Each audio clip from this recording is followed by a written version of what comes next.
දැන් අටේ දෙක අභ්‍යාසයේ පළවෙනි ගාන අටේ දෙක අභ්‍යාසයේ පළවෙනි ගාන රූපයේ දැක්වෙන PU හා SR සමාන්තර රේඛා දෙක අතර පිහිටි සමාන්තරාශ්‍ර දෙකකි. PQRS සමාන්තරාශ්‍රයේ වර්ගඵලය වර්ග සෙන්ටිමීටර් 40කි. මේ PQRS කියන මේ සමාන්තරාශ්‍රයේ වර්ගඵලය වර්ග සෙන්ටිමීටර් 40යි. එහෙනම් TURS සමාන්තරාශ්‍රයේ වර්ගඵලයේ හේතු සහිතව දක්වන්න. TURS.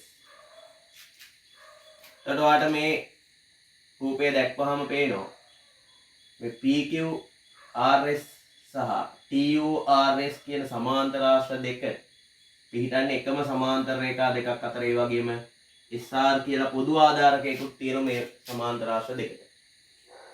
එතකොට එකම සමාන්තර රේඛා යුගලයක් අතර පිහිටි පොදු ආධාරකයක් ඇති ත්‍රිකෝණවල වර්ගඵල සමාන වේ කියලා අපි ප්‍රමේයයක් ඉගෙන ගත්තා.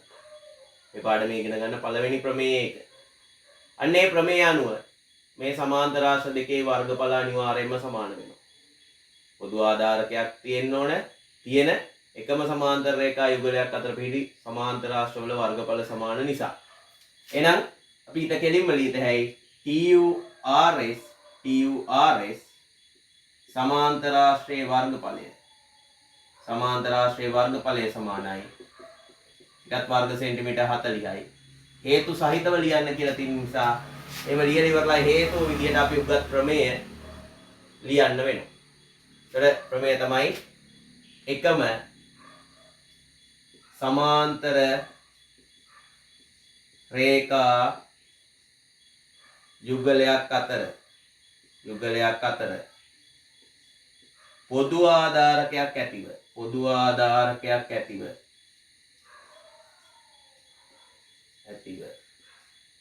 පිහිටි සමාන්තරාශ්‍රවල වර්ගඵලයන් සමාන නිසා සමාන වේ කියලා අපි ප්‍රමේයක් ඉගෙන ගත්තානේ. අන්න ඒ ප්‍රමේය අනුව තමයි අපට ඒ වර්ගඵලය වර්ග සෙන්ටිමීටර් 40 කියලා ගන්න පුළුවන් වෙන්නේ. හොඳයි, පළවෙනි ප්‍රශ්නෙට අදාළ පිළිතුරු ඒ ආකාරයට අපට සටහන් කරන්න පුළුවන්. අපි බලමු ඊළඟට දෙවෙනි ප්‍රශ්නෙට අදාළ පිළිතුරු කොහොමද ලියන්නේ කියලා. හොඳයි, දෙවෙනි ගානේ කියනවා දී ඇති රූපයේ ABCD ඍජු කෝණාශ්‍රයක් හා CDEF සමාන්තරාශ්‍රයක් දැක්වේ. ABCD කියන්නේ ඍජු කෝණාශ්‍රයක්ලු, CDEF කියන්නේ සමාන්තරාශ්‍රයක් කියලා අපිට කියනවා. ඊළඟට AD සෙන්ටිමීටර් 7 හා CD සෙන්ටිමීටර් 9 වේ. AD සෙන්ටිමීටර් 7යි CD සෙන්ටිමීටර් 9යි. එහෙනම් අපෙන් අහනවා CDEF සමාන්තරාශ්‍රයේ වර්ගඵලයේ හේතු සහිතව ලියා දක්වන්න. CDEF සමාන්තරාශ්‍රයේ වර්ගඵලය. අපිට ඕක ඉතින් මෙහෙම ගන්න පුළුවන්. CDEF සමාන්තරාශ්‍රයේ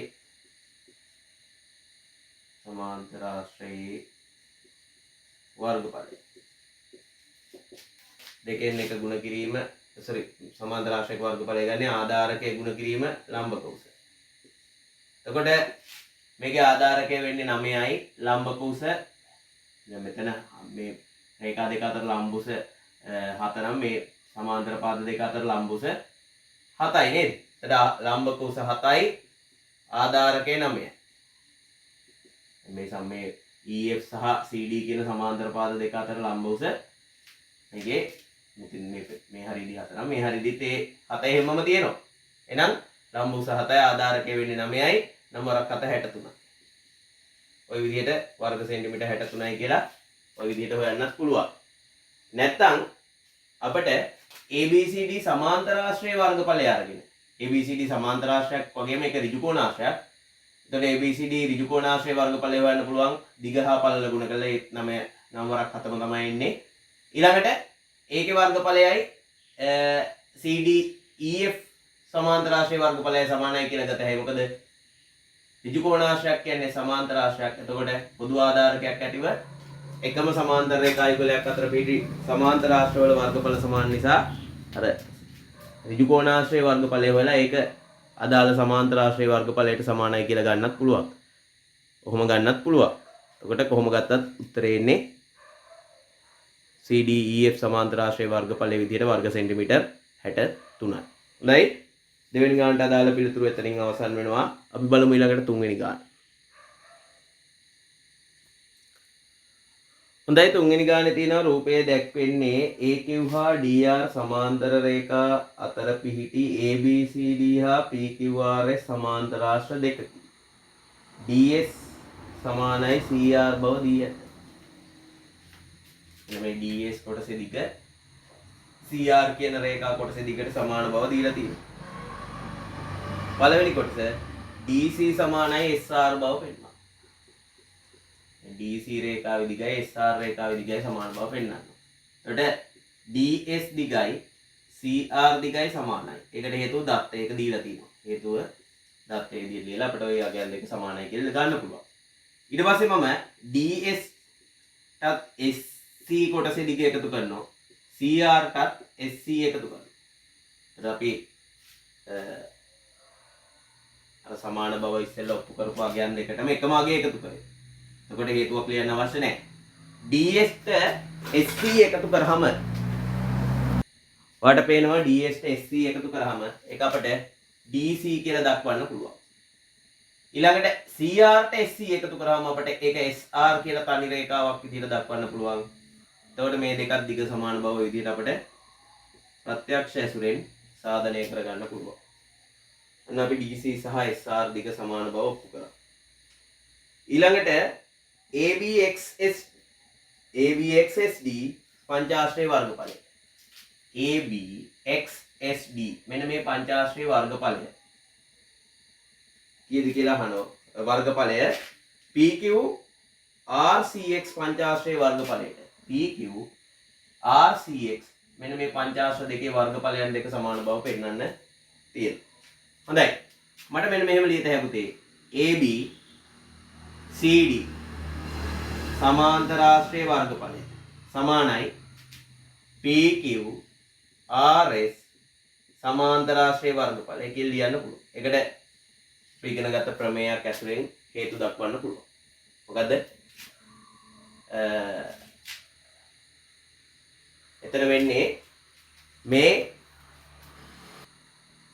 සමාන්තර ආශ්‍ර දෙකේ ආධාරකයන් දෙක සමාන බව ඔප්පු කරා අපි පළවෙනි කොටසේ. DC සහ SR සමාන බව ඔප්පු කරා. එතකොට ආධාරකය එකක් නොවුනට ආධාරකයන් දෙක සමානයි. ඒ වගේම එකම සමාන්තර රේඛා යුගලයක් අතර පිහිටනෝ සමාන ආධාරක සහිතව. එකම ආධාරකය නොවුනට මෙතන ආධාරකයන් දෙකේ දිග සමාන බව ඔප්පු කරා. එහෙනම් ආධාරකයන් දෙකේ දිග සමානව එකම සමාන්තර රේඛා යුගලයක් අතර පිහිටි සමාන්තර ආශ්‍රවල වර්ගඵල සමාන නිසා කියලා අපිට හේතු දක්වන්න පුළුවන්. එකම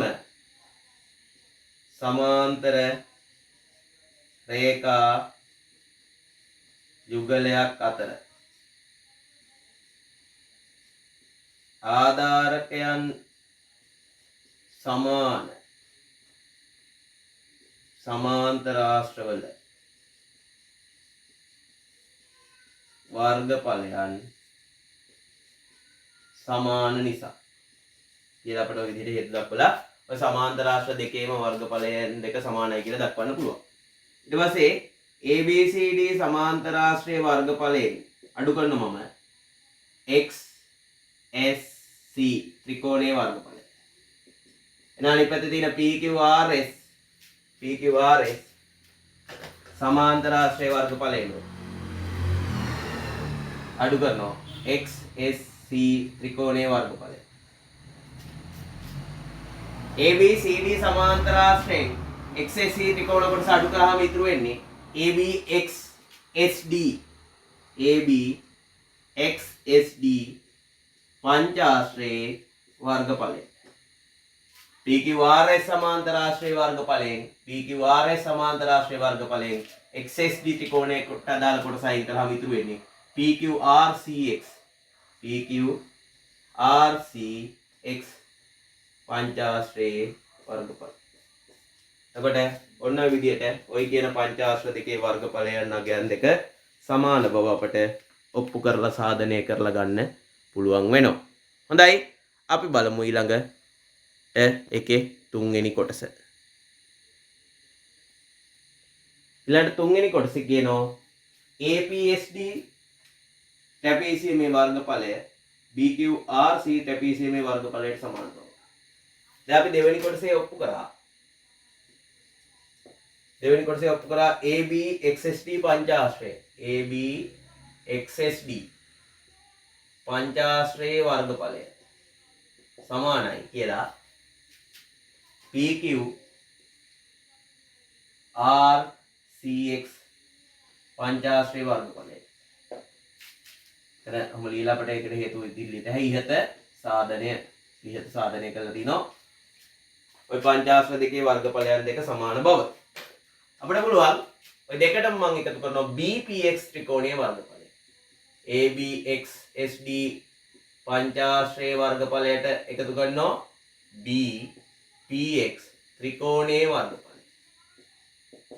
ඊළඟට PQ RCX පංචාශ්‍රයේ වර්ගඵලයටත් මම එකතු කරනවා BPX ත්‍රිකෝණීය වර්ගඵලය. දෙපැත්තටම එකම අගය එකතු කරා. එතකොට ඔය දෙක එකතු කරාම මේ දෙක එකතු කරාම එන්නේ APSD trapezium වර්ගඵලය කියලා අපිට එක එකක් විදිහට ලියත හැකියි. මේ දෙක එකතු කරාම අපිට ලියත හැකියි BQRC trapezium වර්ගඵලය කියලා. ඔන්න ඔය විදිහට පුළුවන් තුන්වෙනි කොටසට අදාළ ඒ සාධනයත් අපිට ඔප්පු කරන්න. හොඳයි. ඒ ආකාරයටයි ඒ ප්‍රශ්නෙට අදාළ පිළිතුරු වෙන්නේ. එතනින් තුන්වෙනි ප්‍රශ්නය අවසන් වෙනවා. අපි ඊළඟට බලමු හතරවෙනි ප්‍රශ්නයට අදාළ පිළිතුරු.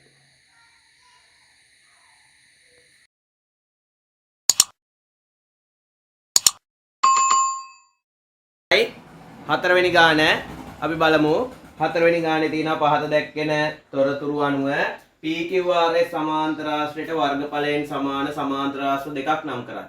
දැන් උපෙන් හඳුනගමු PQRS සමාන්තරාශ්‍රය කියන්නේ මේක. එතකොට ඒකට වර්ගඵලයෙන් සමාන සමාන්තරාශ්‍රයක් තමයි PQAB. PQAB සමාන්තරාශ්‍රය. එතකොට PQAB සහ PQRS කියන සමාන්තරාශ්‍ර දෙකටම පොදු ආධාරකයක් තියෙනවා PQ කියලා. ඒ වගේම මෙන්න මේ සමාන්තර රේඛා දෙක අතර එකම සමාන්තර රේඛා දෙක අතර පිහිටන්නේ අපි ඉගෙන ගත්ත ප්‍රමේයයක්. එකම සමාන්තර රේඛා දෙකක් අතර පොදු ආධාරකයක් ඇතිව පිහිටනවා නම් ඒ සමාන්තරාශ්‍ර වල වර්ගඵල සමානයි කියන්නේ. ඒ වගේම PQRS සමාන්තරාශ්‍රයට වර්ගඵලයෙන් සමානයි PECS සමාන්තරාශ්‍රය. එතකොට PQRS හා PECS කියන්නේ PS කියන පොදු ආධාරකයේ සහිතව මෙන්න මේ එකම සමාන්තර රේඛා දෙක අතර PS හා CQ කියන සමාන්තර රේඛා දෙක අතර තමයි මේකයි දෙකම තියෙන්නේ. එහෙනම් මේ දෙකෙත් වර්ගඵල සමානයි. එහෙනම් PQRS ට සමාන වර්ගඵලයෙන් සමාන සමාන්තරාශ්‍ර දෙකක් අපිට ඔන්න ඔය ආකාරයට නම් කරලා දක්වන්න පුළුවන් වෙනවා. එහෙනම් දෙවෙනි ප්‍රශ්න කොටස බලමු. ADCR සමාන්තරාශ්‍රයට වර්ගඵලයෙන් සමාන සමාන්තරාශ්‍ර දෙකක්. ADCR සමාන්තරාශ්‍රය රූපයෙන් හඳුනා ගන්න. ADCR මෙන්න මේක. එතකොට ADCR ට වර්ගඵලයෙන් සමානයි ADEQ. ADEQ සමාන්තරාශ්‍රය. ADCR සහ ADEQ ගත්තාම පොදු ආධාරකයක් තියෙනවා AD කියලා. එතකොට මේ එකම සමාන්තර රේඛා යුගලය අතර පිහිටනවා. ඒ වගේම ADCR ට වර්ගඵලයෙන් සමාන තව එකක් අපිට ගන්න පුළුවන්.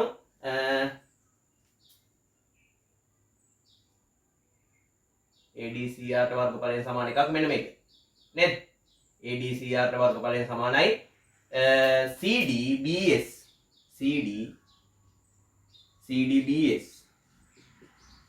CDBS සමාන්තරාශ්‍රය.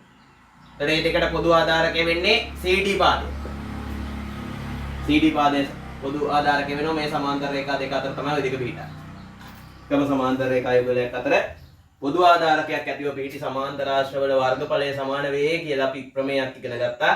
අන්නේ ප්‍රමේය ඇසුරෙන් තමයි අපි ඒ වර්ගඵලයෙන් දීපු සමාන්තර ආශ්‍රයට වර්ගඵලයෙන් සමාන වෙනත් සමාන්තර ආශ්‍ර හඳුනාගත්තේ. හොඳයි. තුන්වෙනි කොටස යනවා PECS සමාන්තර ආශ්‍රයේ වර්ගඵලයට. PECS මෙන්න මේ සමාන්තර ආශ්‍රයේ වර්ගඵලයට QADE සමාන්තර ආශ්‍රයේ වර්ගඵලය සමාන බව. QADE ඒ කියන්නේ මෙන්න මේ සමාන්තර ආශ්‍රයේ වර්ගඵලය සමාන බව සාධනය කරන්න ඕන. උදේ මෙන්න මෙහෙම පුළුවන් අපිට PECS දැන් අපිට ඕන වර්ගඵලය සමාන බව සාධනය කරන්න ඕන දෙකෙන් PECS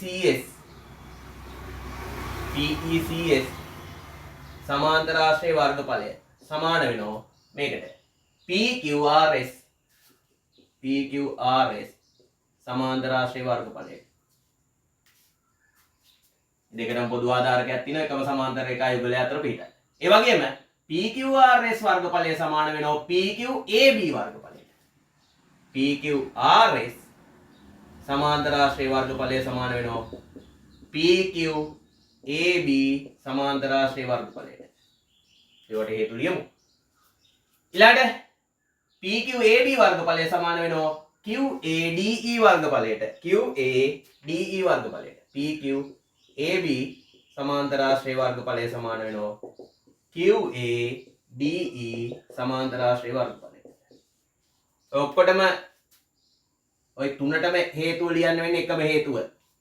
මොකද්ද? එකම සමාන්තර රේඛා යුගලයක් අතර. එකම සමාන්තර රේඛා යුගලයක් අතර පොදු ආධාරකයක් ඇතිව පිහිටි සමාන්තර ආශ්‍රවල වර්ගඵලය සමාන නිසා ඉගෙන ගත්ත ප්‍රමේය. ඔය තුනටම තුන් පාරක් හේතුව ලියන්න ඕනේ. එකම හේතුව නිසා සංගල වරහණක් දාලා එකවරක් ලියුවනම් ඇති. සාධනය කිරීමකදී හේතු දැක්වීම අනිවාර්යයි. දැන් මේ බලන්න PECS PQRS ට සමානයි. ආයි PQRS PQAB ට සමානයි. එහෙනම් මෙන්න මේකයි දෙකම සමාන වෙලා තියෙන එකම අගයකට නිසා මේ දෙක සමානයි. ආයි PQAB වෙනුවට මේක සමාන නිසා මේ දෙකත් අවසානයේ සමානයි. එහෙනම් මේ අනුව අපිට ප්‍රත්‍යක්ෂ කරගන්න පුළුවන් ප්‍රත්‍යක්ෂයක් ඇසුරෙන් එළඹෙන්න පුළුවන් PECS සමාන්තර ආශ්‍රයේ වර්ගඵලය. PECS සමාන්තර ආශ්‍රයේ වර්ගඵලය සමානයි QADE සමාන්තර ආශ්‍රයේ වර්ගඵලයට. එතන මේකට හේතු දක්වන්න අවශ්‍ය නැහැ. ඇයි මෙතන අපිට මෙන්න මේ සමානයි කියලා පෙන්වන්න ඕන අගයන් දෙකෙන් එකක් මේකට සමාන බවට හේතු දැක්වුවා. ඊට පස්සේ මේක වෙනුවට මේක සමාන බවට හේතු දැක්වුවා. ඊළඟ මේක වෙනුවට මේක සමාන බවට හේතු දැක්වුවා. එහෙනම් මේ දෙකත් සමානයි කියන්නේ හේතු දක්වන්න අවශ්‍ය නෑ සාධනයකදී. එතෙන්දී අපි යොදාගන්නේ ප්‍රත්‍යක්ෂය. හොඳයි. ඔන්න ආකාරයට පුළුවන් අපිට හතරවෙනි ගානට අදාළ පිළිතුරු ලබා ගන්න. හොඳයි. එතරින් අවසන් වෙනවා හතරවෙනි ගාන. අපි ඊළඟට බලමු පස්වෙනි ගානට අදාළ පිළිතුරු සාකච්ඡා කරන්න. හොඳයි. පස්වෙනි ගානේ තියෙනවා රූපේ දැක්වෙන තොරතුරු අනුව ADP ත්‍රිකෝණයේ වර්ගඵලය BRC ත්‍රිකෝණයේ වර්ගඵලයට සමාන බව පෙන්වනවා. මේ තියෙන ADP ත්‍රිකෝණය කියන එක BRC ත්‍රිකෝණය කියන්නේ මේක. මෙන්න මේ ත්‍රිකෝණ දෙකේ වර්ගඵල සමාන බව පෙන්වනවා. දැන් මට මේක දුටු ගමන්ම පේනවා ABCD කියන්නේ සමාන්තර ආශ්‍රය. ඒ වගේම ABRP කියන්නේ තව සමාන්තර ආශ්‍රය. ඔය සමාන්තර ආශ්‍රය දෙකටම පොදු ආධාරකයක් තියෙනවා. ඒ වගේම එකම සමාන්තර රේඛා යුගලයක් අතර පිහිටනවා.